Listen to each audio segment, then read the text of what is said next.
BNP যখন ক্ষমতায় ছিল তাকে দেখা যেত বিএনপি ক্ষমতায় চালাচ্ছে, হাওয়া ভবন আছে, তারেক রহমান আছে, তার বন্ধু বান্ধব আছে, মন্ত্রী পরিষদ আছে, আওয়ামী লীগ সেইভাবে মানে লড়াই করছে। আপনি বিএনপির সঙ্গে যুক্ত হয়েছেন, এখন বিএনপির সঙ্গে আপনার সম্পর্কটি কেমন? আমি বলতে পারি না যে এখানে আমাকে আসলে যেটা দ্বারা আমার দায়িত্ব প্রাপ্ত নই, আমি এগুলো নিয়ে সাধারণত চিন্তাও করি না, কখনোই চিন্তা করি না। জি, কিন্তু আপনার নির্বাচনী এলাকা নিয়েও তো বোধহয় সাম্প্রতিক সময়ে বেশ কিছু হইচই হয়েছে। আমরা দেখলাম যে ভিপি নূর এবং আপনি একই আসনের জন্য প্রতিদ্বন্দ্বিতা করতে যাচ্ছেন। আমরা তো মনে করি দুইজনই মানে যেহেতু একই এলাকার, ফলে এইটার সুরাহাটা কেমন করে হলো? বিএনপি থেকে যদি ভিপি নূরকে, এটা নিয়ে এই জিনিসটা খোলাসা করতেন যদি, যে বিষয়টা আসলে কি হলো। না, আমার মূল ব্যাপার হলো যে আমি তো আওয়ামী লীগে ছিলাম, আওয়ামী লীগ থেকে বিএনপি এইবার যেমন ভিপি নূরকে বিএনপি আহ্বান করে নিয়েছে, কেমন আসন আমরা আপনাকে গলা ছেড়ে 10 মিনিট পটুয়াখালী 3 আসনের জন্য চাই। তো এই যে তাকে আহ্বান করেছে দলের যিনি সর্বাধিনায়ক জনাব তারেক রহমান, তিনি এই বিষয়টি নিয়ে কারোর সাথে আলোচনা করেননি, এটা তার প্রয়োজন নেই। তিনি তার চেয়ারে অত্যন্ত স্বাধীন এবং সার্বভৌম, কোনো কাজে তার কারোর সাথে পরামর্শ করতে হয় না। তদ্রুপ আবার যখন 2018 সালে আমাকে মনোনয়ন দেওয়া হয়েছিল, তখনও কিন্তু কাউকে আলোচনা করা হয়নি। তো এখন 2018 প্রেক্ষাপটে জনাব তারেক রহমান সাহেবের মনে হয়েছিল যে মিস্টার রনি সে হয়তো সব দিক থেকে দলের জন্য, নির্বাচনী এলাকার জন্য ভালো, তার মনে হয়েছিল।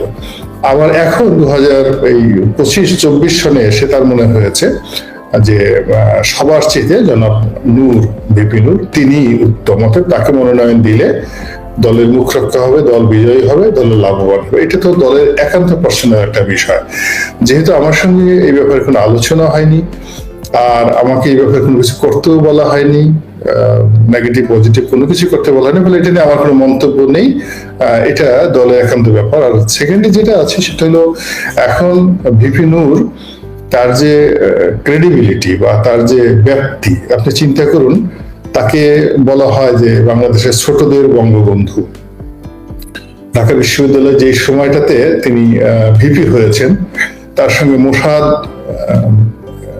মিটিং করে, তার সঙ্গে মার্কিন রাষ্ট্রদূত মিটিং করে, এবং তিনি তারেক রহমান সাহেবের অত্যন্ত যাকে বলে যোগ্য সঙ্গী।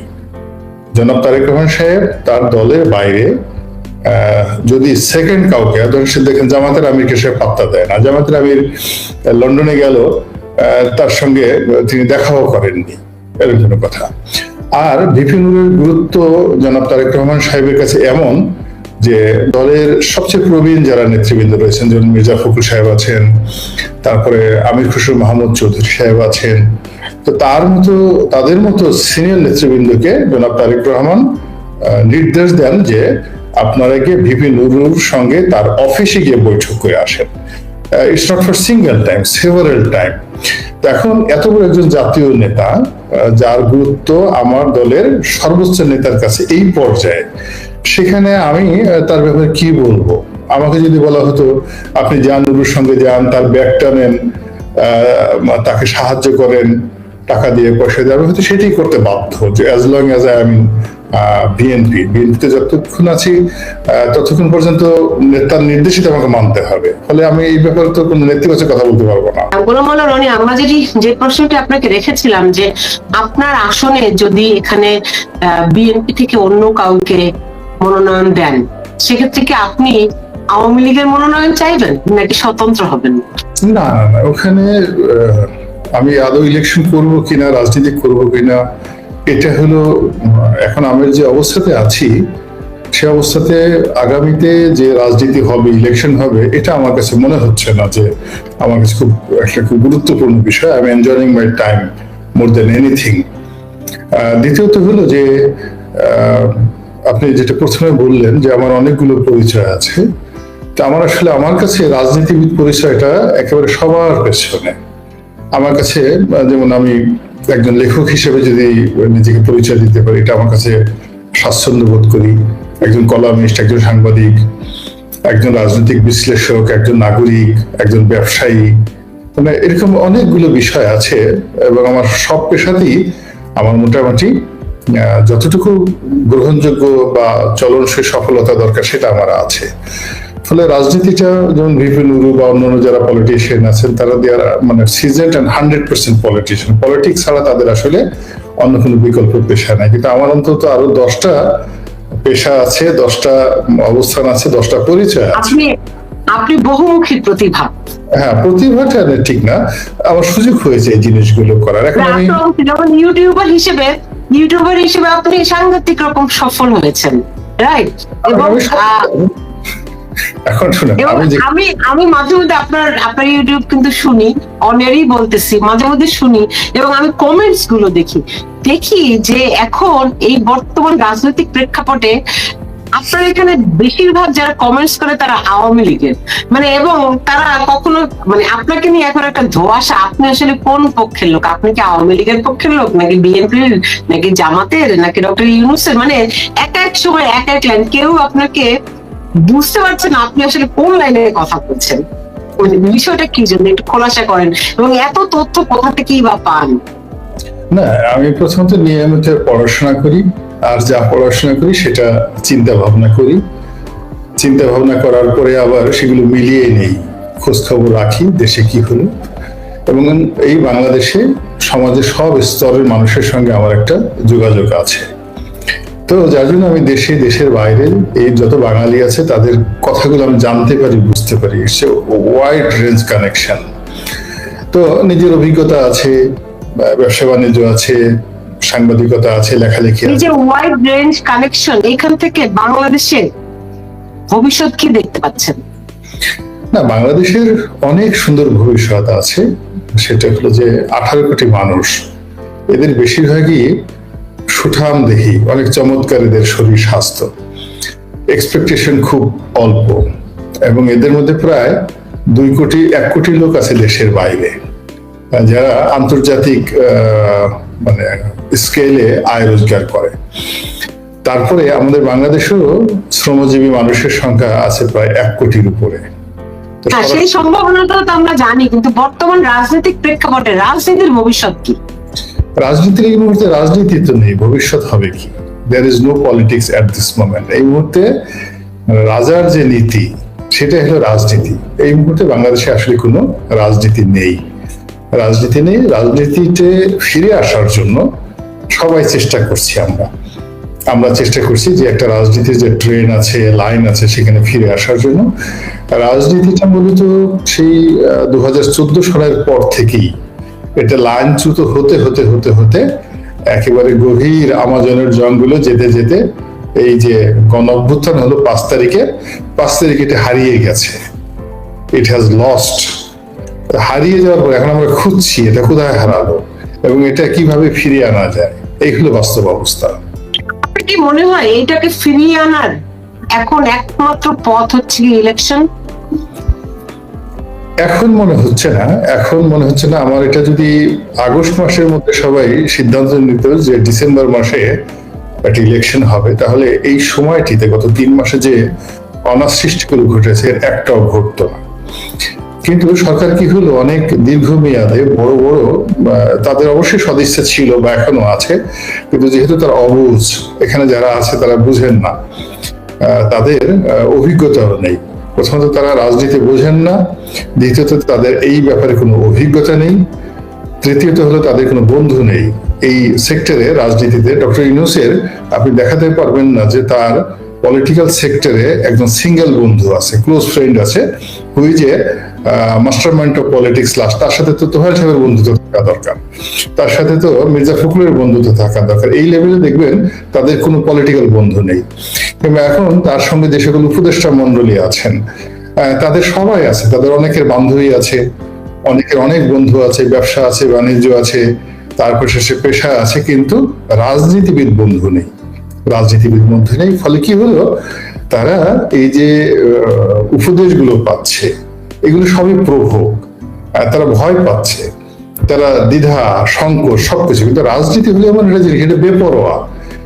একবার চিন্তা করেন, অল অফ দ্য পলিটিশিয়ান প্রচন্ড বেপরোয়া, প্রচন্ড বেয়াদব, প্রচন্ড নিষ্ঠুর, আপনি রাজাকে চিন্তা করেন, রাজা কি যেন তেন নাকি? রাজার একটা ঘোড়া থাকতে হবে, রাজার হাতি থাকতে হবে, হাতে চাবুক থাকতে হবে, তলোয়ার থাকতে হবে। রাজা আপনাকে পিটাবে, আমাকেও পিটাবে, তারপর আমরা রাজাকে সেলুট দেবো। এইগুলো রাজা। রাজনীতিবিদরা তাই মনে করে। তো আপনার কাছে কি মনে হয় এই 5ই আগস্ট এবং জুলাইয়ের অভ্যুত্থান থেকে আমাদের রাজনীতিবিদরা কিছু শিখলো?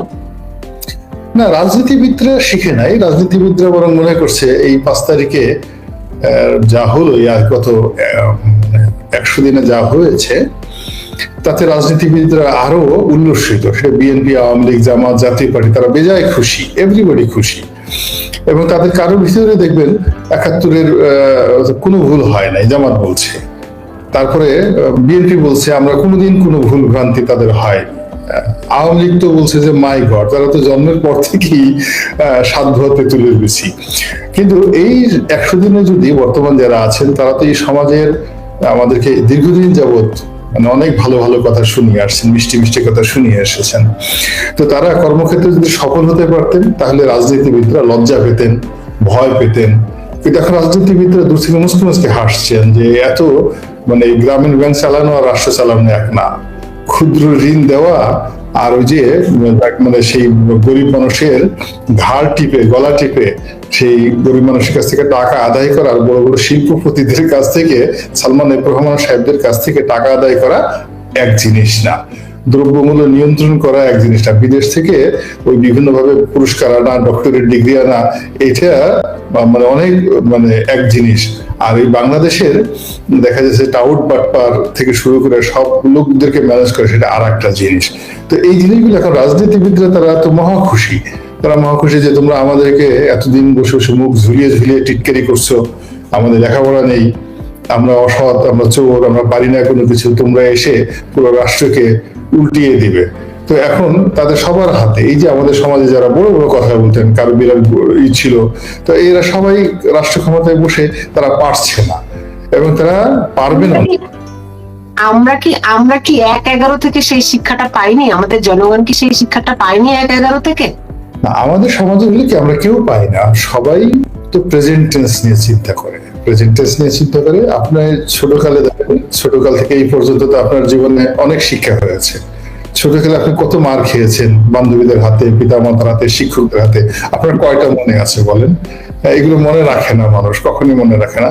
আজকে কি রসগোল্লা খাওয়ালো, চা খাওয়ালো, কফি খাওয়ালো, এটাই সবচেয়ে মনে করে। তো এখন এই মুহূর্তে প্রেজেন্ট টেন্স, এটাই হলো মূল ব্যাপার। আমাদের ওই যে গোল্ডফিশ মেমোরি। একটু বলেন তো যে বর্তমান সরকার নির্বাচনের ব্যাপারে কতটা আন্তরিক? কবে নাগাদ তারা নির্বাচন দিতে পারে বলে আপনার মনে হয়? এটা তাদের কথার কোনো মানে আগামাথা বোঝা যাচ্ছে না। এখনো পর্যন্ত তারা স্পষ্ট করে কোনো কিছু বলেনি, এবং তারা কিভাবে বলতে হবে তারা সেটা জানেও না। মানে পলিটিশিয়ানরা জানে যে পলিটিশিয়ান একটা মিথ্যা কথা বললেও মানুষ করে কি ঘন্টার পর ঘন্টা দাঁড়িয়ে দাঁড়িয়ে দেখেন। এই যে জনসভায় যে সকল কথা শুনে, যাত্রা গানের যত লোকজন যাত্রা গান শুনতে আসে, তার চেয়ে 1000 গুণ মানুষ এই বিএনপি আওয়ামী লীগের সেই যাকে বলা হয় জনসভাতে আসে। এবং এখানে যে সমস্ত কথাবার্তা বলা হয় সবই ইলিউশন, কল্পনা প্রসূত। সেই তারপরে অনেক মিথ্যা কথা বলা হয়, মিথ্যা গীবত করা হয়, প্রতিপক্ষের গীবত করা হয়, নিজে কি করবে না না করবে, তারপরে মানুষ শুনে। This is a art of politics. এখানে সেখানে আপনি নিজেকে কতটা সহি মনে করেন? আপনি তো কি বলবো, ধরেন সেই 2014 সালে আপনাকে জেলে যেতে হয়েছে, রাইট? আপনি আওয়ামী লীগের এমপি থাকাকালীন আপনি কলাম লিখে সেখানে আপনাকে অফিস থেকে আটক করা হয়েছিল, রাইট? মানে কি ঘটেছিল? কেন মানে একটা এমপি পদকে আপনি তুচ্ছ করে এরকম প্রভাবশালী উপদেষ্টাদের বিরুদ্ধে লড়তে গিয়েছিলেন? না, ওটা একটা যৌবনের ডাক ছিল। ওটা কিছু কিছু মানুষ এরকমই হয়, আমি হয়তো এরকমই। যেমন দেখা গেল মন্ত্রী কিভাবে হতে হয়, উপদেষ্টা কিভাবে হতে হয়, এই জিনিসগুলো খুব কাছে থেকে দেখেছি। যারা হয়েছে তারা তো সবাই আমার বন্ধু বান্ধব অতীতকালে। আমার কাছে মনে হয়েছে যে ওটা আমার দরকার নেই। তো আমার কাছে এই সত্য কথা বলাটা, খুব ছোটকাল থেকে বিদ্রোহ করা, তারপর শেষে একটা স্ট্যান্ড নেওয়া, দুর্বলের পক্ষে অবস্থান করা, অসহায়ের পক্ষ অবলম্বন করা, এটা আমার ছোটকাল থেকে একটা অভ্যাস, মানে এটা জেনেটিক একটা তাহলে আপনি যে এখন আওয়ামী লীগের পক্ষে মাঝে মাঝে অবস্থান করেন, সেটি কি আপনি মনে করেন যে আওয়ামী লীগ দুর্বল হয়ে গেছে দেখে এখন তার পক্ষে অবস্থান নেবেন? না, আমার আওয়ামী লীগের পক্ষে আমি একটা অবস্থান নেই। আওয়ামী লীগের যে বিষয়গুলো, ইতিহাস, যেমন আমি একটা দুটো কথা বলছি যে 32 নম্বরের ইতিহাস নিয়ে কথা বলেছি, এটা আওয়ামী লীগের ইতিহাস না। 32 number is consist to liberation war history, যেটা তো আওয়ামী লীগের পক্ষে না। তারপরে আমি একবার বলেছি যে সবাই সজীব ওয়াজেদ জয়কে নিয়ে একটু কথাবার্তা বলে। এখন একটা লোক যে কোনো অবস্থা, আপনি আমেরিকাতে থাকেন, সেখানে টাকা দিয়ে হোক, পয়সা দিয়ে হোক, যেভাবে হোক, হার্ভার্ডে কেউ যদি পড়ে, আপনি তাকে অ্যাটলিস্ট টিকাটুলি কলেজের একজন ছাত্র মনে করতে পারেন না। এখন জনাব সজীব ওয়াজেদ জয় হার্ভার্ডে পড়াশোনা, আমি শুধু ওই কথাটাই বলেছি, আপনি মানে তাকে অবমূল্যায়ন করবেন, অটিস্টিক বলবেন, ইত্যাদিতে বলবেন, সেটা হার্ভার্ডে পড়াশোনা করেছে, যেখানে পৃথিবীর সবচেয়ে নামকরা একটা বিশ্ববিদ্যালয়, এই কথাটা বলেছি। এখন এটা ইট ডাজ নট মিন যে আমি তার মানে তার বিরুদ্ধে যে অভিযোগগুলো আছে সেগুলো আমি ডিফেন্ড করার চেষ্টা করেছি বা তাকে মনে করেছি সে বাংলাদেশের ভবিষ্যৎ নেতা, নট লাইক দ্যাট। আমি শুধু একটা স্পেসিফিক পয়েন্টে সেই কথাটা বলেছি, আর তো কিছু আমি সেভাবে বলিনি।